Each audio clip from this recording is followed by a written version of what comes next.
வங்கக்கடலில் தாழ்முகம் உருவாகி இருப்பதால் சென்னை உட்பட தமிழகத்தில் எதிர்வருகின்ற 2 நாட்களுக்கு கனத்த மழை தொடரும் என்று சென்னை வானிலை அவதான நிலையம் அறிவித்துள்ளது. குறித்த காற்றழுத்த பகுதி எதிர்வருகின்ற 11ஆம் தேதி தமிழக கரையை நெருங்கும் என்று எதிர்வு கூறப்பட்டுள்ளது. மேலும் சென்னையில் எதிர்வரும் சில நாட்களுக்கு பலத்த மழை பொழியும் சந்தர்ப்பம் இருப்பதால் மக்கள் தேவையின்றி வெளியே செல்வதை தவிர்க்க வேண்டும் எனவும் உணவுப் பொருட்களை சேர்த்து வைத்துக் கொள்ள வேண்டும் என்றும் மாநகர ஆணையாளர் கோரிக்கை விடுத்திருக்கிறார்.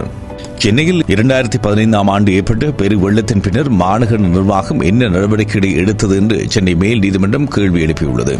சென்னையில் சாலைகளை அகலமாக்குவது, ஆக்கிரமிப்புகளை அகற்றுவது என்பது தொடர்பான வழக்கு மேல் நீதிமன்றத்தில் இன்று விசாரணை செய்யப்பட்ட போது மாநகர நிர்வாகத்திடம் நீதிமன்றம் வெள்ள நிலைமை குறித்து பல்வேறு கேள்விகளை முன்வைத்தது. இதேபடி தமிழக முதலமைச்சர் மு.க.ஸ்டாலின் முன்னே அண்ணா திராவிட முன்னேற்ற கழக அரசு ஸ்மார்ட் சிட்டி திட்டத்தின் கீழ் தரகு பணத்தை பெற்றுக் கொண்டது எனவும் பணிகள் எவையும் இடம்பெறவில்லை எனவும் கண்டனம் வெளியிட்டுள்ளார். சென்னையில் வெள்ளத்தால் பாதிக்கப்பட்டோருக்கான உதவி பணிகளை இன்று 3வது நாளாக பார்வையிட்ட போது ஸ்மார்ட் சிட்டி ஒப்பந்தக்காரர்கள் மீது நடவடிக்கை எடுக்கப்படும் என்றும் அவர் தெரிவித்துள்ளார்.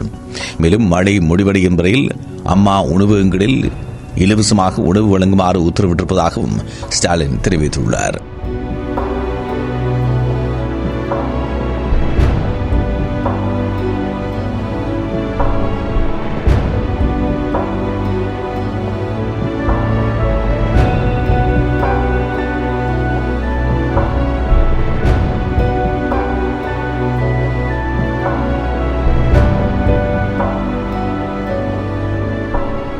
டிவிஐ யூடியூப் சேனலில் இணைந்திருக்கும் நேர்கள் அனைவருக்கும் எமது நன்றி.